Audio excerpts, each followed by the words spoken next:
Sanjeev Kumar, omega pro classes. आज का जो टॉपिक है फ्लावरिंग प्लांट में, वो लास्ट का जो टॉपिक है वो फ्रूट के बाद सीड है। तो स्टडी ऑफ सीड कहा जाता है फार्मोलॉजी को, और सीड का मतलब होता है mature ovule is called seed. तो ये फर्टिलाइजेशन के बाद भी बनता है और बिना फर्टिलाइजेशन के बनता है। तो जो फर्टिलाइजेशन के बाद बनता है वो उसको नॉर्मल सीड कहते हैं। और ऐसे दो टॉपिक आपके बुक में दिया हुआ है, एक है इपोमिक्सिस और दूसरा पोली इम्ब्रियोनी। तो एपोमिक्सिस जैसे इसमें दिया है आपको एस्ट्रेसी फैमिली एंड ग्रासेस फैमिली। तो वहाँ पे क्या होता है कि जैसे देखिए ये बनाए थे,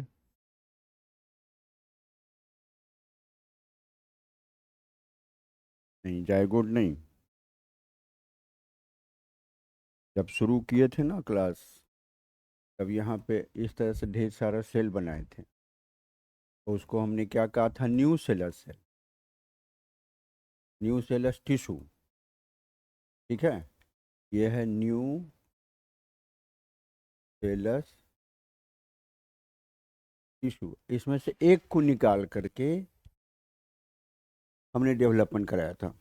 ठीक है, मेल में भी और फीमेल में भी। तो फीमेल की बातें आप कर रहे हैं, तो ये हो गया आपको न्यू सेलर सेल, सिंगल, ये सिंगल है। इसमें डिफरेंशिएशन हुआ था, तब बना था microspore and megaspore. Microspore multiple बना था, यानी कि आफ्टर डिफरेंशिएशन माइक्रोस्पोर, और ये मेल में। और फीमेल में जो बना था एक एक बना था।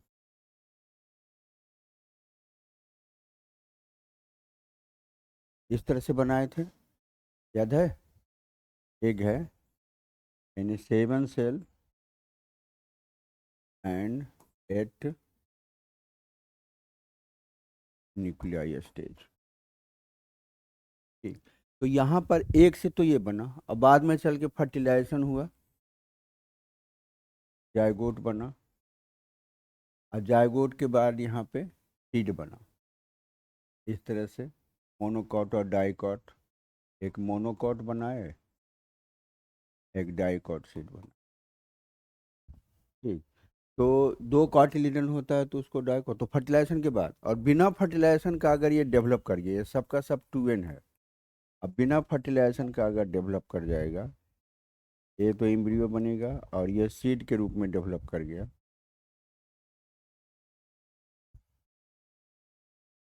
सीड सही है, 2N है, इससे डेवलप किया, तो इसको कहते हैं एपो मिक्सिस कहते हैं। ये होता है दो, यानी सनफ्लावर फैमिली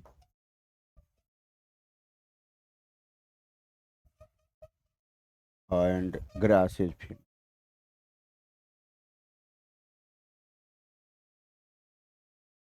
ठीक, और एक ही सीड में, एक सीड में कितना एम्ब्रियो होता है? एक होता है। लेकिन एक से ज़्यादा एम्ब्रियो हो जाए, मतलब ये कंडीशन हो डेवलप। देखिए इस तरह से ये एंटीपोडल सेल है। ये वाला क्या है? एंटीपोडल सेल है।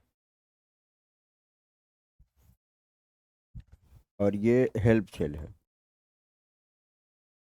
ठीक, और ये एग सेल है। अब जो मेल गैमीट आ रहा है, वो फर्टिलाइज कर रहा है एक सेल से नहीं, एक सेल के अलावा, एक तो एक सेल से अगर फर्टिलाइज कर रहा है, एक सेल से फर्टिलाइज कर रहा है तो क्या बनाएगा? जायगोट। ठीक है, और यहाँ फर्टिलाइज कर रहा है तो बना रहा है PEN, ये तो बताए थे। लेकिन अगर इसके साथ फर्टिलाइज कर जाए, है ना, या इसके साथ साइनरगिड के साथ, यानी साइनरगिड के साथ अगर इसके साथ फर्टिलाइज करता है, तो एक एम्ब्रियो तो ये बना, और एक और एम्ब्रियो बन जाएगा। तो इसको कहा जाता है पोली एम्ब्रियोनी। यहाँ पर भी फर्टिलाइज कर सकता है। तो पोली एम्ब्रियोनी का केस होता है साइट्रस फ्रूट में एंड मैंगो वाला फैमिली में। यानी ये एग्जाम्पल होगा पोली एम्ब्रियोनी का, मैंगो एंड साइट्रस फ्रूट। ये स्पेशल केस है। ठीक। लेकिन हम लोग जो बात कर रहे हैं वो सीड की, इसको नहीं लिखना है। हम लोग जो बात कर रहे हैं सिर्फ नॉर्मल सीड का, तो नॉर्मल सीड की बात करेंगे तो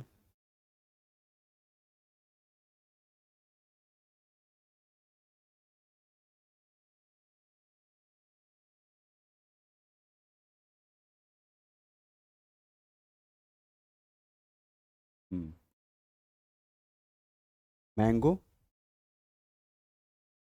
मैंगो फैमिली फैमिली में कैश्यू नट वगैरह, इसका भी हार्ड बीज होता है ना, सीड होता है, वो सब मैंगो फैमिली में आता है। तो देखना पड़ेगा। लीची नहीं आएगा, लीची नट में आता है। मैंगो आपका फ्लैशी फ्रूट है, और लीची जो है वो सिंपल फ्रूट है। आंवला, आंवला तो उसका इपिकार्प होता है। इसमें आप मैंगो वाले में फ्रूट अगर बात करेंगे, मैंगो डाइकॉट है, और कोकोनट जो है वो मोनोकॉट है। तो दोनों में अंतर है। तो फैमिली की बात करेंगे तो फैमिली का पूरा कैरेक्टर सेम होना चाहिए। तो उसमें आता है कैश्यू नट वगैरह आता है। जायगोट हुआ। ठीक है। ये डेवलप करेगा दो, monocot seed and dicot seed. और एक होता है प्लस पेरियस्पर्मिक सीड, ये भी आपके बुक में दिया हुआ है। अब देखिए, डाइकॉट सीड में क्या होता है, ड्यूरिंग डेवलपमेंट एंडोस्पर्म कंज्यूम कर जाएगा। तो वो फाइनली आपको बनेगा इस तरह का। बनाए भी थे शायद कि नहीं बनाए।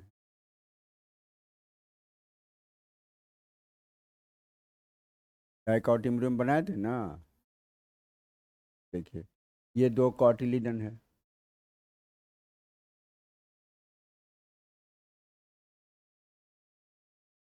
यहाँ पे प्लूमुल है, और यहाँ पे रेडिकल है। ठीक है। तो इसको हम डाइकॉट कहते हैं, डाइकॉट सीड। और मोनोकॉट सीड की बात करेंगे तो उसमें हमने इस तरह से बनाया। इसका एम्ब्रियो याद करिए। इसमें कॉटिलिडन क्या होता है, कंज्यूम होता है।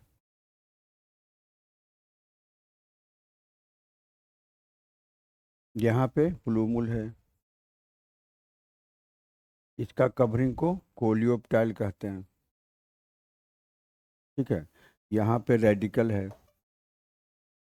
हाँ, इसके नीचे कोलो राइजा है। और ये जो होता है इसको स्क्यूटेलम कहते हैं। सिंगल मतलब दो कॉटिलियन में एक कॉटिलियन कंज्यूम हो गया, एक बचा रहता है मॉडिफाइड फॉर्म में, लीफी फॉर्म में। और यहाँ पे ईपी ब्लास्ट है। हाँ। तो यहाँ यूज क्या हो गया, कॉटिलिडन। तो ये सीड नहीं है, सीड बनाएंगे तो इस तरह से सीड बनेगा। ये भी बनवाए थे आपको, इस तरह का है। ये इंडोस्पर्म है, और यहाँ पे इसका एम्ब्रियो है।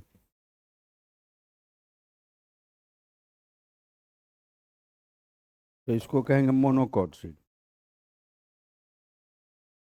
ठीक। और ये और एक होता है तीसरा पेरियस्पर्मिक। पेरियस्पर्मिक का मतलब अभी जो बनाए थे इस तरह से, देखिए, जो न्यू सेलस डेवलपमेंट होता है, एक न्यू सेलस तो डेवलप कर जाता है किस में,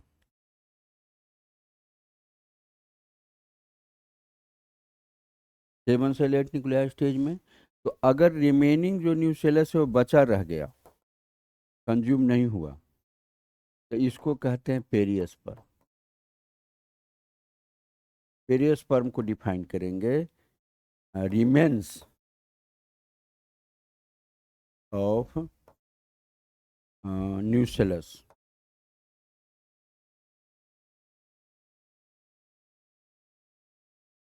इज कॉल्ड पेरियस्पर्म। इसमें दो एग्जांपल दिखा है, ब्लैक पीपर और एक है आपको बीट, शुगर बीट। इसका एग्जाम्पल क्या हो जाएगा मोनोकॉट का? राइस, व्हीट, मेज, कोको, नट। इसका एग्जाम्पल क्या हो जाएगा? Legume, legume plant plus mango वगैरह। तो डाइकॉट में क्या होता है? लीफ जो होता है रेटिकुलेटेड होता है, और रूट जो होता है वो टैप रूट होता है। ठीक है। तो तीन तरह का सीड पाया जाता है। कौन कौन सा? Monocotyledon seed, dicotyledon seed and perispermic seed. ठीक है। अब अगर हम पार्ट करेंगे सीड का, तो सीड का पार्ट्स में कौन कौन सा आता है? बोलिए। हाँ, सीड कोट। आउटर को हम टेस्टा कहते हैं। अनार में जो खाते हैं वो टेस्टा है, टेगुमेंट है। और खाते खाते जो कड़ा कड़ा लगता है अंदर का, टेगुमेंट है। ठीक है। उसके बाद इसमें क्या होता है? एम्ब्रियो होता है। एम्ब्रियो में डाइकॉट, मोनोकॉट में मोनोकॉट एम्ब्रियो, डाइकॉट होगा अलग। इसके अलावा इसमें अगर आप एक सीड बनाइएगा ना इस तरह से, देखिए इस तरह का सीड है, तो यहाँ पे एक माइक्रोपाइल होता है। इसको कहते हैं हाइलम, इसको कहते हैं माइक्रोपाइल। ये हो गया टेस्टा, अंदर वाला हो गया टेगमेंट, है ना। ये हो गया कॉटिलीडन। ठीक। तो हाइलम हुआ। और जो रिजिड पार्ट होता है इसको रेफे कहते हैं, रेफे। ठीक है। इसके बाद क्या होगा? एपिकोटाइल, हाइपोकोटाइल, है ना। यानी एम्ब्रियो में कौन कौन सा होगा? फ्लूमुल, फिर होगा रेडिकल, है ना। रेडिकल के साथ उसका कवरिंग। ये पार्ट होता है किसका? सीड का। ठीक है। तो इसको बना लीजिए पूरा।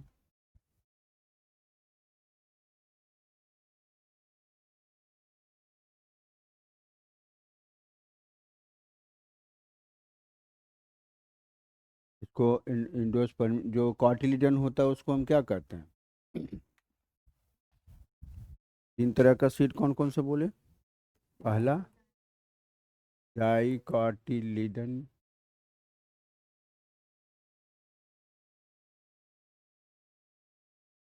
सीड। और नॉन इंडोस्पर्मिक, नॉन इंडो। और इसका एक और नाम है नॉन अल्बुमिनस,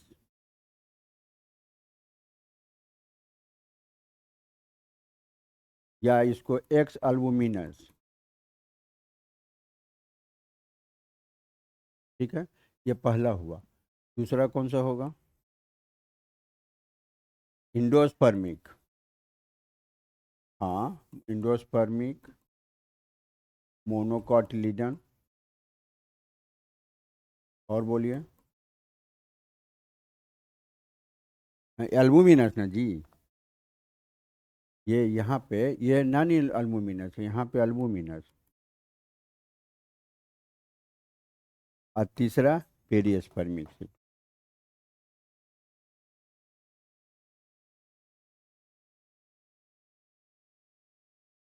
ठीक है। और सीड का लाइफ स्पैन कितना होता है? 30 डेज। आपके बुक में वो डिपेंड करता है अकॉर्डिंग टू स्पेसिस। और आपके बुक में एक सीड का है 10,000 ईयर्स का भी सीड पाया गया है। डॉर्मेंट सीड क्या होता है कि सीड बनने के बाद वो अपने आप को डॉर्मेंट कंडीशन में ले जाता है। यानी उसमें मॉइस्चर जो है पूरी तरह से नहीं सूखेगा, 25% मॉइस्चर बचेगा। तो वो सो जाता है, यानी उसका मेटाबॉलिक रेट घट जाता है। तो वो पड़ा रहता है, और जब उसको फेवरेबल कंडीशन रहेगा तो फिर जर्मिनेट करता है। तो ऐसा अगर एक देखा गया है तो 10 ईयर्स ओल्ड सीड पाया गया है लूपिनस आर्किटेकस। लूपिनस आर्किटेकस, देखिए देखिए बुक में लिखा है लूपिनस आर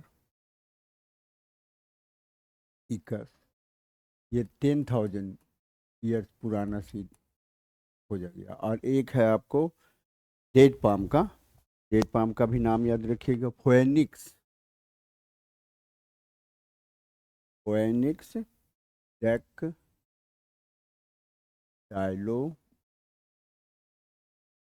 डेक्टाइलिफेरा, ये 2,000 ईयर्स।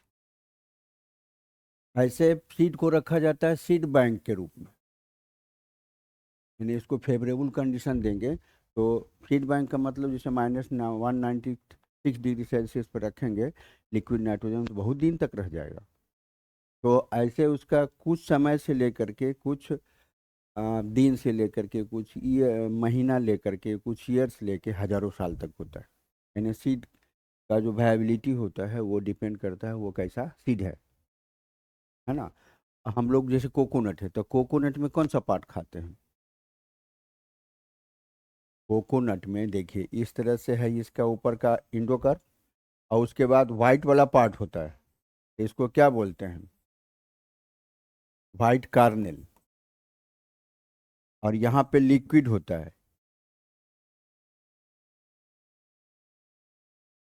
वाटरी फॉर्म में होता है, तो हम लोग पीते भी हैं और खाते भी हैं। तो ये इसमें क्या होता है कि इंडोस्पर्म दो तरह का, तीन तरह का बताए थे, न्यूक्लियर, सेलुलर एंड हेलोबायल। तो इसमें क्या होता है, ये न्यूक्लियर इंडोस्पर्म है और ये वाइट वाला सेलुलर इंडोस्पर्म है। तो वो आता इसी में है, लेकिन ये स्पेशल है और आपके बुक में इसका वर्णन भी दिया हुआ है। तो जो एनसीईआरटी में दिया हुआ तो आप एक बार देख ही लेंगे, एनसीईआरटी पढ़ना ही पड़ेगा आपको। देखिए यहाँ पे है ना, the coconut water from tender coconut that you familiar with its nothing but free nuclear endosperm made up of thousand of nuclei and the surrounding white Cornell is cellular endosperm. ठीक है। तो इसमें एडेबल पार्ट होता है endosperm और कार्टिलिजन में edible part होता है डाइकॉट। जैसे चना वगैरह में दो दाल होता है, मसूर वगैरह में, आम में भी होता है, तो उसको खाते नहीं है लेकिन होता तो डाइकॉट है। कैसे पहचानेंगे? मोनोकॉट में क्या होता है, पैरेलल वेनेशन होता है लीफ का, रूट जो होगा वो फाइब्रस होगा। डाइकॉट में रेटिकुलेटेड वेनेशन होगा, वेनेशन मतलब इस तरह से पत्ती है इस तरह से, तो इस तरह से अगर जाल बांधते चला गया तो ये डाइकॉट है। और जो मोनोकॉट है उसमें इस तरह का होगा, ये मोनोकॉट होता है। आप पहचान ले सकते हैं पत्ती से भी। जड़ में है सीधा जाएगा इस तरह से, टैप रूट, इसमें ये डाइकॉट में इस तरह का मोनोकॉट। उसमें क्या होता है, पत्ता जो होता है इस तरह से है, इस तरह से पत्ता है देखिए, है, इस तरह का रहता है ना इसे। तो जैसे ही पैरेलल होगा वो मोनोकॉट है। ठीक है। तो इस चैप्टर में आपको इतना ही पढ़ना था। अब इसका क्वेश्चन आंसर भी आपको देख लेना है एक बार, क्वेश्चन आंसर बना लीजिएगा, लेकिन जो नहीं बनेगा ना वो मस्ट है इसमें। जैसे हाइपोकोटाइल इपिकोटाइल में क्या अंतर, तो कॉटिडियन के ऊपर का पार्ट को इपिकोटाइल, नीचे वाले पार्ट को हाइपोकोटाइल। कोलियोप्टाइल एंड कोलोराइजा में क्या अंतर, तो कवरिंग ऑफ प्लूमुल को कोलियोप्टाइल और रेडिकल की covering coleorhiza. Integument and testa, तो integument is a part of ovule, testa is a part of seed. Perisperm and pericarp, perisperm क्या है, सीड है, पार्ट है, और पेरिकार्प फल का पार्ट है, यानी सीड के ऊपर का कवरिंग होता है। भाई apple is called a false fruit due to development from thalamus. फिर है what you means by emasculation, तो आर्टिफिशियल हेबिटाइजेशन में आपको बताई हैं कि पहले बाइसेक्सुअल प्लांट में मेल पार्ट को निकाल दिया जाता है, इमैस्कुलेशन है, उसके बाद कंटामिनेट कर दिया जाता है, फिर कवर कर दिया जाता है बैगिंग, और फिर उसको लिख दिया जाता है टैगिंग। ठीक है। If one can induce parthenocarpy through the application of growth substance, which would you select to induce parthenocarpy? And भाई अगर पार्थेनोकार्पी की बात है तो कौन सा फल का आप पार्थेनोकार्पी कर सकते हैं? तो जिसका आप सीड नहीं खाते उसका पार्थेनोकार्पी करेंगे, क्योंकि सीड, पार्थेनोकार्पी का मतलब क्या होता है, डेवलपमेंट ऑफ सीडलेस फ्रूट। अब अनार का आप पार्थेनोकार्पी करेंगे तो पूरा खाने वाला पार्ट गायब, नारियल का पार्थेनोकार्पी करेंगे तो ये गायब, है ना। जिस फल का आप पार्थेनोकार्पी करेंगे उसका सीड गायब। किसका किसका पार्थेनोकार्पी कर सकते हैं?